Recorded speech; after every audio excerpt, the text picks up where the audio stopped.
Welcome everybody. Thank you very much for your interest in this video. Basically, just to give you a basic rundown on what it is we're making a custom Texas Hold'em racetrack style poker table. So I know this big poker craze happening these days, and I've seen all those other plans on the internet, and to be honest with you, they're all good, but I think this will kind of fill in all those areas where people can't really see off of the pictures. We're going to show you an in-depth analysis of what it takes to build this table, from like the cutting to the measuring to the materials that you need to everything. So I mean, after this video is done, I mean, you're not even going to need to go back on the internet. And the beauty of this video too is it's on DVD. You're going to have it. You can watch it over and over again. Bring it into your garage or wherever you're actually making your table, and you'll be able to just hit pause and be able to go back and see exactly how we kind of customized each segment. So yeah, so the first thing we're going to do is we're going to start with materials that are needed and what you would need to purchase to make this table.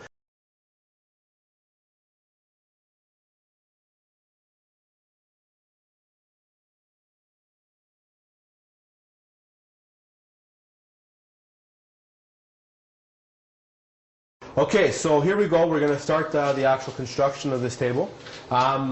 First things first, what we're going to do is what you need is some sort of work table, which you can see underneath here. We just use a workbench that we have just lying around, or if you want, you can maybe use whatever you feel that you need, but you need to have it elevated like about this high, waist level, so you'll be able to work with it a lot easier. So the first thing we're going to do is you're going to take one sheet of wood, and obviously it's 8 feet by 4 feet. So what you want to do is you want to measure halfway through it 4 feet, and kind of give it a little mark over here, like we're doing right now. And then from there, we're actually going to draw a line across here just to kind of give us a little bit of a guideline, okay? All right, so if you have one of these things here, that'll help you as well. Get a little L-shaped square. So keep all your lines nice and straight.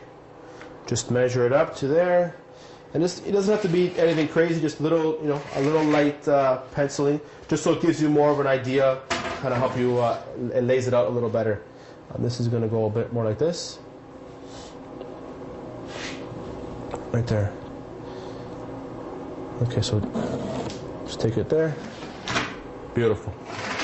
So now essentially what we're working with is we cut the table into two halves, okay? So what we're starting off with first is making the arc, which is going to round out your table on either side. So we're going to start on one end first and then work on the other end. And I'm going to show you exactly what's the best way to make your arc. Okay, so when you have it sectioned off into one half, what you got to do is this. Start from the one end, measure out 24 inches and draw a line, fairly long. And then you're going to measure from this side now.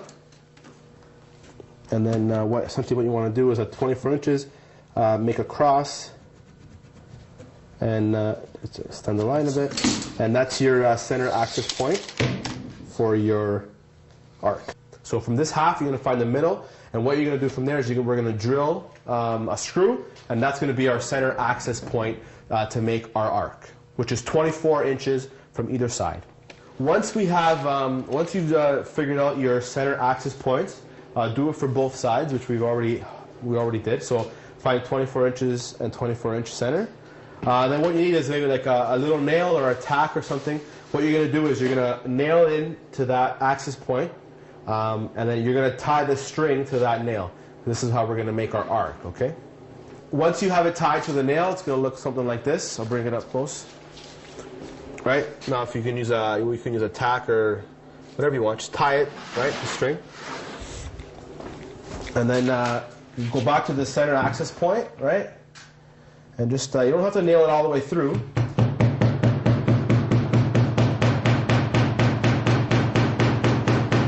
But just so it gives you a good leverage there, like so. And then, yeah, very important, what you want to do is you want to bring the string back down. Like if you're using a long nail, the string should be flush to the table.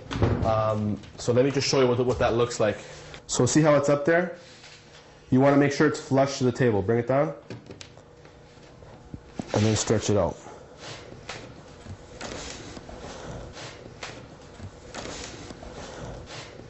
So once it's measured out, before you do a cut to the string, you grab your pencil, wrap it around once, and I don't know, leave about like an inch or two. Put 2 inches. 2 inches to be just to be safe, and then you can cut it there. Mark it with your finger, and then cut it. Give it a nice little snip.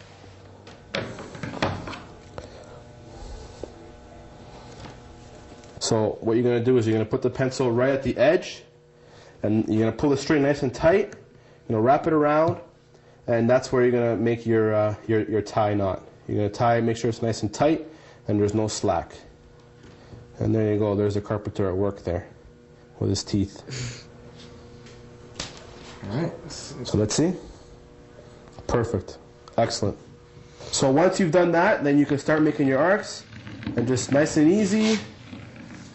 Right, and you're going to go right to the end, and it should go flush to the other side. Beautiful. And here, now you can go to the other side, do the same thing.